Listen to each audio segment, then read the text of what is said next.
Dan saya bicara seperti ini sebenarnya sudah sejak saya pangkostrat. Proxy war itu adalah proses. Saya sudah di 59 universitas sampai di Lemhanas, Universitas Musamu dari Aceh juga. Tapi mereka lebih hebat. Dibuat undang bobo. Nah, sekarang mana bisa? Mana ada universitas negeri yang berani mengundang saya bicara? Nggak ada yang berani. Nggak ada yang berani. Di institusi-institusi NDI pun tidak berani. Kalau kita bicara fase ya, atau persentase, jadi fase ini udah berapa pada gini? Fase terakhir. Ini udah fase terakhir. Tinggal gongnya gitu ya. Satu fase itu, semua fase itu berapa tahun? 5 tahun. 5 tahun. Ya, jadi fase ke-10 ini. Ini fase ke-10. Kalau kita bikin diri saja, ingat omongan saya, tidak sampai 5 tahun lagi selesai. Tidak sampai 5 tahun lagi. Ya paling-paling kalau saya, oh benar ya, Pak Ketua pernah ngomong gitu, paling gitu aja.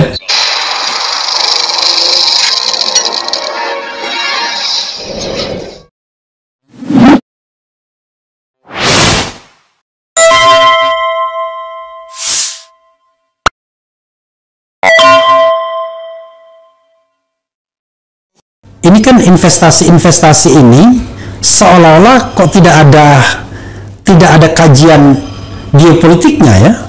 Misalnya padahal kalau kita lihat jelas tuh negara seperti China itu tidak hanya sekedar investasi for the sake of economy, hanya semata-mata soal pertimbangan ekonomi, tapi dia selalu pertimbangan geopolitik kan. Bahkan investasi itu semacam invasi. Ada beberapa negara yang sudah kena debt trap, jebakan utang. Kita juga hampir kena tuh di kereta cepat misalnya. Muncul kalau tidak salah Perpres atau Kepres gitu, nanti dicek lagi, ya kan? APBN ya? Iya, untuk sebenarnya dia tidak mention langsung APBN, tapi jaminan itu kan sendiri mau tidak mau kan akhirnya kan.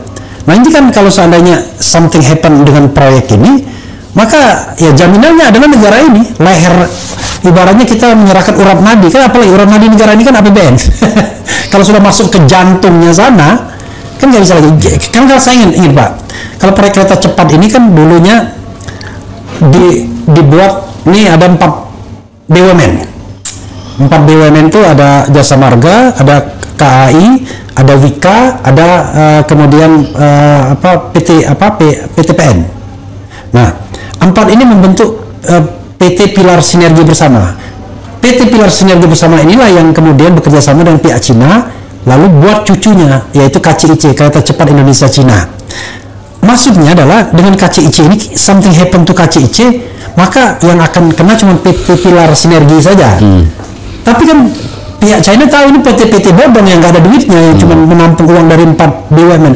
Kalau sekarang tidak hanya soal BUMN-nya yang harus memberikan jaminan, langsung masuk kepada kebijakan pemerintahnya.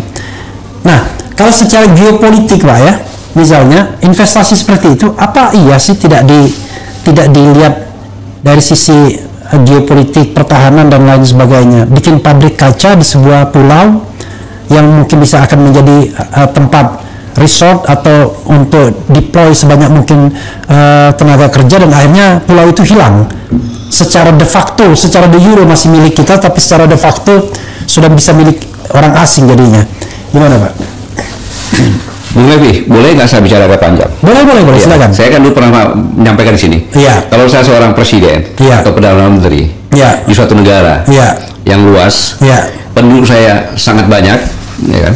Dan saya khawatir sumber daya alam yang ada di tempat saya ini tidak bisa untuk menghidupi rakyat saya depan, kan gitu, dan overload. Kebetulan penduduk di negara yang akan saya program ini banyak juga penduduk yang sebangsa dengan saya yang sudah dari sana, gitu kan. Maka yang pertama kali saya dengan cara yang manis yang saya lakukan adalah dengan modus investasi dan bisnis, yaitu ya pertambangan, kehutanan, perkebunan, perikanan, properti dan lain-lainnya. Itu yang pertama kali saya galakan dulu, kan gitu. Nah kemudian simultan dengan itu saya akan mengkondisikan negara yang saya jadi sasaran itu, kayak gitu. Saya suap penguasanya, kayak gitu, sampai pusat maupun daerah. Kemudian kendalikan aparat keamanannya. Kendalikan aparat keamanannya. Aparat keamanan itu dalam konteks Indonesia, aparat keamanannya polisi, kemudian dan lain sebagainya, kayak gitu. Tidak masuk TNI ya? Tidak masuk TNI. Kalau dia bantuan kepolisian, TNI juga. Oke. Dan saya penegasannya di situ. Kemudian habis itu buat regulasi baru. membeli undang-undang, saya katakan gitu. Kalau segitu kan gampang gitu beli undang-undang. Saya komisi nggak sampai 100 kok. Partai juga 7 saja cukup kan gitu. Nah, kemudian rangkul orang-orang saya yang sudah menjadi pengusaha di negara itu. Rangkul semuanya, kemudian saya bentuk booster dong. Kemudian yang pro negara saya boosternya itu, ini baik begini. Baru habis itu saya berkilah bagaimana juga dengan imigrasi, Menkumham segala macam sudah saya atur sehingga mudahlah, keluarkanlah bebas visa. Ya kan? Maka saya masuk tenaga kerja saya yang memang saya buat regulasi negara saya. Lu kerja di sana, lu balik ganti rugi yang besar. Kan gitu. Tapi kalau lu di sana, tinggal di sana dan bisa beranak-pinak, lu akan menjadi warga negara kehormatan. Pada bagian ini saya jelaskan lagi ya, tegaskan bahwa mereka yang dideploy ke Indonesia lah langsungnya itu diancam tidak boleh balik ke negaranya. Kalau balik ganti rugi besar. Kalau balik ini balik ganti rugi, tapi kalau nggak balik dapat reward. Kira-kira begitu. Gitu kan? Sehingga dia tidak punya pilihan kecuali dia stay di situ. Nah, dari ini ya kan, saya masuknya macam-macam tahapannya. Ada yang turis lah kan, tetapi dalam tenaga kerja itu saya sisipkan para militer. Orang yang terlatih ya. Saya sudah membuat segala macamnya. Buat kamu EKTP segala macam. Saya buatlah EKTP negara yang saya kan. Kemudian saya didik mereka berdasar antropologi budaya masyarakat sini, khususnya wanitanya, supaya dia bisa dekati di sini. Saya latih itu, sehingga mereka melekah dengan warga lokal. Kan gitu. Baru perkuat area investasi itu menjadikan bumper atau benteng saya. Kan gitu. Bangun kawasan eksklusif. Kan. Kemudian ada regulasi, bisa diatur sendiri, mengatur sendiri. Kan gitu. Kemudian saya masukkan senjata munisi, bisa tidak ketahuan karena punya kewenangan sendiri di situ. Karena bisa ekspor impor itu tanpa bea cukai. Terus saya sudah bayar semuanya regulasinya dan resmi itu. Jangan menuduh saya nggak benar, saya sudah buat regulasinya kan gitu. Nah, saya mencari pulau-pulau yang strategis, Kalimantan, Maluku, Sulawesi, Papua. Mulailah saya kuasai pelabuhan, buat perusahaan di India, di mana segala macam, masuk untuk menguasai bandaranya segala macam kan gitu kan. Nah, setelah itu baru dengan demikian maka saya bisa memasukkan sebanyak-banyaknya. Kalau saya lihat negara Indonesia ini ada sekitar 270, ya kan, tahap pertama minimal 50 juta. Ya, terus sampai berimbang gitu. Bangun pangkalan militer kecil, nggak ketahuan kok, dibangun pulau-pulau luar di Kalimantan, Maluku, sehingga dari 50 saya tingkatkan menjadi 100. Dan sebagian besar adalah tentara yang menyamar apapun dia. Gitu loh. Nah, kemudian saya membuat aturan juga. Tujuannya Pak, saya harus melindungi dong, aset saya udah banyak kok. Ya kan, saya lebih banyak, kalau nggak dilindungi gimana? Gitu. Dan saya juga harus menyelamatkan tenaga kerja saya yang bertugas di situ. Gitu. Setelah itu baru saya akan mencari tempat central of gravity dari negara. Apa itu? Ibu kota? Yes. Yang dalam jangkauan saya. Dan saya masuk di sana, tanahnya sudah saya beli, bangunannya saya beli. Jadi Anda sebagai hanya masuk ke situ, tapi itu punya saya sudah. Gitu. Saya kuasai fisik tanahnya, kayak gitu. Saya bentuk pemerintahan boneka. Solve kan agresi saya? Solve nggak? Karena akses strategi saya sudah saya kuasai, baik di ekonomi, politik, pertahanan, bahkan budaya dan sosial budaya. Iya. Baru setelah matang saya amandemen lagi undang-undangnya. Karena saya udah hampir undang-undang atau undang-undang dasar di zaman undang-undang dasar lah. Oke. Undang-undang dasar saya amandemen lagi sesuai dengan keinginan saya. Bisa itu saya. Dalam rangka puncaknya saya kuasai negaramu, ya kan? Saya kuasai Indonesia ini tanpa sebutir peluru pun keluar, ya kan? Kemudian penduduk saya sudah hampir berimbang, sudah 2/3, ya kan? Sistemnya sudah saya buat, Dan orang-orang saya yang pengalaman di daerah negara tetangga pinggiran saya itu, saya masukkan lagi situ. Iya. Kayak gitu. Karena apa? Peluang. Karena di negara itu baru demokrasi, tapi pemudanya diam. Sudah saya tidurkan. Dengan mana-mana yang saya buat. Ditidurkan dan sebagainya di buzzer. Ya, narkoba, buzzer segala macamnya. Terakhir saya bilang, kasihan deh lu, gitu kan? Karena lu goblok. Kan gitu. Maka gue bisa buat seperti itu. Lu banyak yang punya otak, tapi lu nggak bisa bekerja. Itu saya berpikiran gitu, boleh dong. Ya. Kalau udah berhasil, ya kan? Saya jadikan provinsi kayak, ya saya di internasional sih nggak ngapa-ngapain. Masih ada negara itu, dasarnya masih, tapi undang-undang dasarnya sudah bukan Pancasila lagi.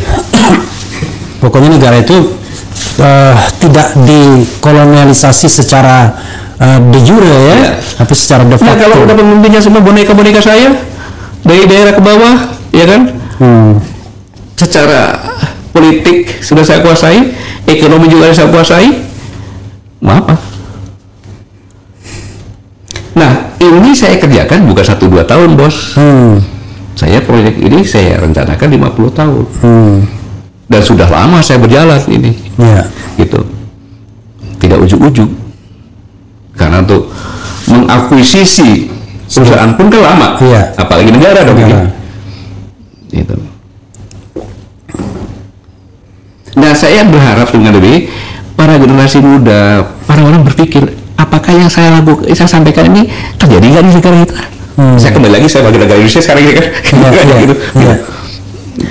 Jadi Pak Gatot sedang bercerita tentang kisah di negeri Konoha. Jadi begitu. Dan saya bicara seperti ini sebenarnya sudah sejak saya Pangkostrat. Oke. Proxy war itu adalah proses. Sisi. Saya sudah di 59 universitas sampai di Lemhanas, Universitas Musamu dari Aceh juga. Tapi mereka lebih hebat. Enggak, intinya nggak mau dengerin lah gitu ya. Iya, dibuat undang bulbo. Sekarang mana bisa? Mana ada universitas negeri yang berani mengundang saya bicara? Iya. Nggak ada yang berani. Karena cuma bicara bahwa katanya Pak Gatot sakit hati dan lain sebagainya. Iya, wajar-wajar saja mengatakan itu kan. Jangan di institusi ini pun tidak berani. Saya tidak pernah memprovokasi, saya hanya menjadikan fakta-fakta saja. Gitu. Kalau itu begini. Konon katanya Pak Gatot pernah mengirimkan seseorang ya, letjen ya pangkatnya sebagai atase militer di negara itu, dan kemudian ketika dia bersaksi di sidang Anton, beliau mengatakan bahwa ya yang masuk ke sini memang orang yang terlatih dari suku tertentu katanya. Memang begitu Pak ya? Iya. Dia memang saya tugaskan khusus ya untuk mencari data-data. Tapi tugas Anda itu seperti itu, ya kan? Tidak ada karena resmi, itulah waktu itu Letjen Yayat Sudrajat ya. Dia banyak tahu dan menginformasikan kepada saya, maka tidak salah pada saat dia sudah jenderal saya jadikan kepala badan intelijen strategis karena atas jasanya dia bukan itu dengan saya bisa bicara seperti ini. Gitu. Jadi berbekal dari kondisi yang sudah saya tahu, saya menyelidiki ini sejak tahun 2002. Sejak 2002. Pada waktu itu Pak Gatot apa jabatannya? Masih letkol, staf pribadi wakil kepala staf angkatan darat. Oke. Iya, kalau kita bicara fase ya atau persentase. Jadi fase ini udah berapa gini? Fase terakhir. Ini udah fase terakhir. Tinggal gongnya gitu ya. Iya.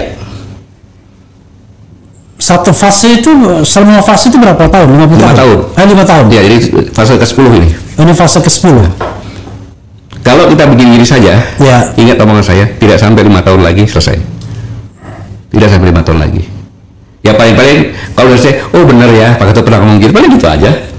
Dan kita sedih banget di negara kita kalau begitu ya. Tapi para buzzer akan mengatakan enggak, baik-baik aja. Ada yang mengatakan saya bentuk.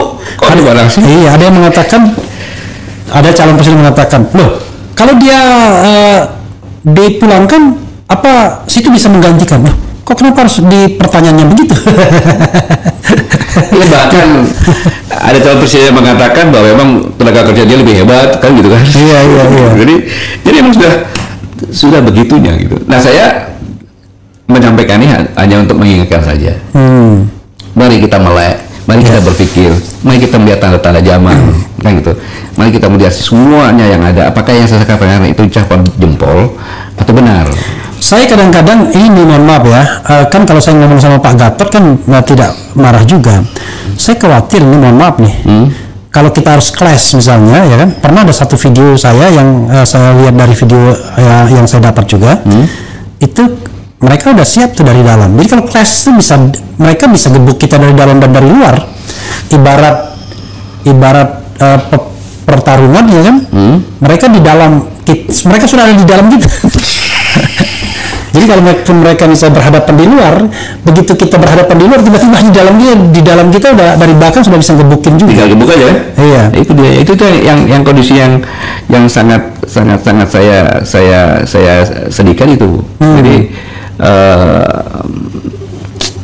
ya saya mau bicara apa lagi ya kalau pantasnya Pak Jenderal tidak niat bicara mengenai jam menjawab tadi pertanyaan. Apa itu? Tadi pertanyaan netizen di awal-awal tadi memang ada soal yang lebih besar. Oke. Dari soal yang lebih besar, soal yang besar ini, yang walaupun Pak Gatot tadi, Pak Gatot cerita seperti sebuah dongeng aja ya, tapi it's happened already ya kan. Bahkan Pak Gatot mengatakan ini sudah fase terakhir ya. Jadi the last 5 years ya. Persoalannya adalah apa yang harus kita lakukan? Apa yang harus kita lakukan? Silakan Pak Gatot eksplor sebanyak-banyaknya gitu. Apa yang harus kita lakukan? Yang pertama adalah bahwa generasi muda kita ini jangan diam. Oke. Ya, amati semuanya ini. Ya, kemudian mengamati betul. Mengamati betul, karena bagaimanapun juga para generasi muda inilah yang akan menerima tongkat estafet kepemimpinan di negeri ini. Dia nanti akan menjabat mulai dari RT sampai dengan presiden yang mengelola negara ini. Kalau dia nanti mengelolanya sudah hanya sebagai pekerja saja, sebagai buruh saja, sudah terlambat. Masih ada waktu. Bangkit atau punah. Gitu. Untuk generasi muda bangkit atau punah. Iya. Berikutnya, ya untuk generasi yang sekarang, ya kan, mari peduli. Generasi yang sekarang tuh yang in power ya, yang sedang menjabat. Ya, bukan generasi milenial. Tadi kan generasi muda untuk for the future. Sekarang yang existing. Apa? Sadarlah. Apa yang saya sampaikan ini coba diteliti. Apakah saya hanya omongan isapan jempol saja, atau benar kejadiannya apa adanya? Kalau yang sudah masuk dari bagian yang itu, cepat sadar kembali.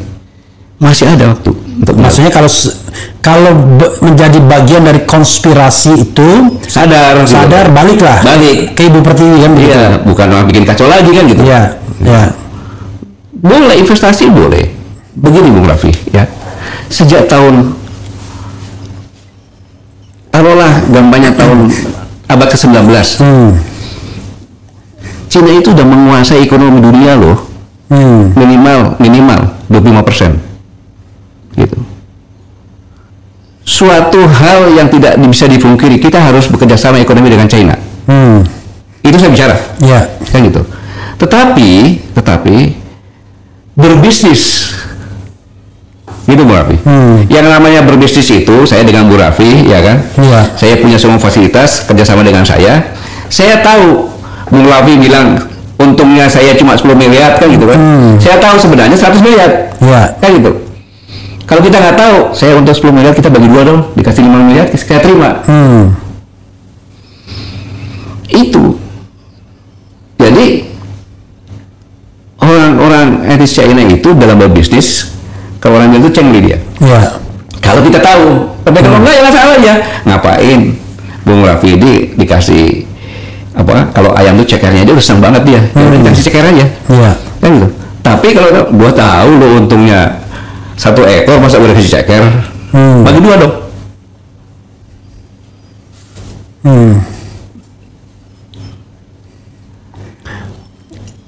Nah, hal ini dari masing-masing pejabat yang ada dengan strategi mempelajari betul gitu loh. Gitu. Kita lihat aja hutang di bawah tangan di mana kan itu. Kan ada penelitian. Bangladesh sudah kena jebak, negara lain kena jebakan. Gitu. Memang latar belakangnya ekonomi memang benar, gitu. Tapi ekonomi itu sebagai senjata, gitu loh. Itu yang sama-sama kita waspadai. Ya ini kita bicara soft war ya. Jadi nggak perlu lagi pakai. Nggak usah. Ibaratnya itu sebagai the last resort kalau memang dibutuhkan kekuatan militer ya. Tetapi hanya untuk menjaga-jaga saja ya. Kalau misalnya bisa diselesaikan dengan cara penggerogotan saja negara. Ya. Bung Raffi, ini adalah proses yang panjang. Ya, proses yang panjang dan terorganisasi, direncanakan dengan sistematis, berkelanjutan. Yang pertama adalah Pak Jokowi ini yang tadinya adalah seorang presiden yang tidak punya kekuatan apapun juga kecuali kedaulatan rakyat. Tidak memegang kepolisian Republik Indonesia, tidak memegang TNI, tidak memegang DPR, tidak memegang kejaksaan. Kan gitu. Pada saat jadi presiden yang merencanakan, menentukan bentuk-bentuknya kan bukan beliau sendiri. Ya, karena beliau orang baru kan gitu. Nah, dari situlah muncul kesadaran. Bagaimana memegang DPR? Mulailah digarap partai-partai.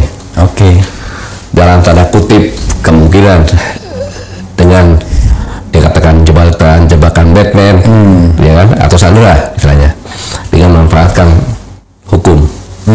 Gitu. Kemudian berusaha memegang kepolisian dan berusaha memegang TNI. Gitu. Paling tidak untuk dua hal ini kelihatan betul Kapolri dan Panglima TNI harus melalui saringan ketat istana, preferensi istana yang main ya. Bukan hanya tingkat itu sekarang, ke bawah juga. Saya mendengar dengan pejabat setingkat bintang 4 ya, bahwa sampai dengan Kapolda maupun Pangdam pun harus restu. Artinya jenderal ke atas, khususnya untuk Kapolda dan Pangdam. Gitu. Untuk maksudnya untuk Kapolda dan Pangdam juga. Tempatnya juga harus sepengetahuan. Kalau Kapolda dan Pangdam minimal kan 34 orang itu. Pangdam kan nggak sebanyak itu. Tapi Itu yang pertama. Yang kedua, dengan undang-undang bahwa sekarang ini PLT. Mayoritasnya penjabat. Mayoritasnya 60% lebih kan? Mereka yang tunjuk kira-kira Terus yang lebih penting lagi, ya kan, KPK yang tadinya organisasi di luar struktur kan gitu, sekarang kan sudah masuk dalam eksekutif. Kemudian yang paling menentukan lagi adalah Mahkamah Konstitusi. Gitu. Dan ini suatu pelanggaran etika yang sangat luar biasa, kayak gitu. Sangat luar biasa. Tidak boleh namanya Ketua Mahkamah Konstitusi, ya kan, menyidangkan sesuatu yang berkaitan dengan ada persaudaraan. Dalilnya apa itu? Ada kan? Iya. Nah, itu. Jadi ketua-ketua partai dipegang, ya kan? Golkar dipegang, ya, PKB dipegang, PAN dipegang, Gerindra dipegang.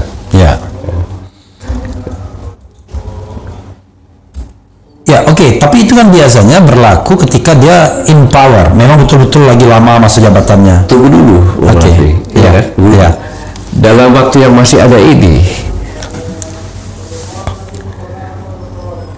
dia tinggal buka, dia tinggal nyuruh ke orang-orangnya dia semuanya. Apa? Kejaksaan, bukalah, tolonglah, kejaksaan itu kan dari PD Perjuangan.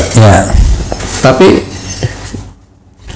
jam finalnya mungkin, jam bisusnya mungkin, wakil jaksa agungnya gitu. Jadi memang sistem ini memang udah dipegang secara utuh gitu. Gitu.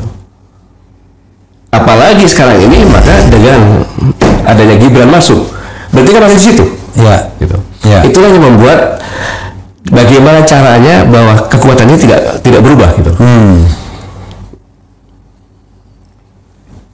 Ini yang membuat yang tadinya tidak hanya dipegang oleh lembaga rakyat, sekarang DPR dipegang, semuanya dipegang. Karena bagaimanapun juga Kapolri Panglima TNI itu masih harus ditentukan hak prerogatif istana 1000% presiden. Kapan dia ganti silakan ganti. Gitu. Kepala Staf Angkatan ya juga. Minimal masih 1 tahun lagi masa jabatan mungkin ya. Itu yang dengan cerdas, apalagi Mahkamah Konstitusi sudah dipegang. Jadi memang trik-trik itu digunakan sehingga kalau ada demutasi itu aja bui-bui saja itu. Ya memang, tetapi biasanya kan orang kalau sudah ada presiden yang baru dia melitir ya. Begini, jangan samakan dengan presiden-presiden yang lalu gitu. Ini barang beda ya. Ini barang beda. Ya, saya mau tanya, kalau begitu orang mengatakan Pak Jokowi itu kuat kan karena ada Luhut Binsar Panjaitan. Menurut Pak Gatot kan harusnya Pak Jokowi tidak sekuat sebelumnya itu, atau melemah? Saya tidak sependapat dengan. Coba silakan kalau tidak sependapat. Saya pernah di dalam. Jadi justru menurut saya kasihan dengan Pak Luhut. Orang akhirnya berasumsi seperti itu kan. Yang Mandalika sebenarnya aman kan. Ya itu ya. Jadi artinya peran Pak Luhut pun bisa digantikan. Tanpa Pak Luhut pun tetap jalan kok, karena trik-trik itu dipegang sendiri kok sebenarnya. Jadi selama ini nggak benar dong orang mengatakan kalau Pak Jokowi itu boneka. Dia monster yang sesungguhnya. Dalam tanda kutip ya. Ya bonekanya tidak mungkin bonekanya Luhut. Sih. Udah, kalau gitu saya kalau cuma ownernya itu Pak Luhut terlalu kecil ya. Itu kita bahasa simbolnya luar biasa.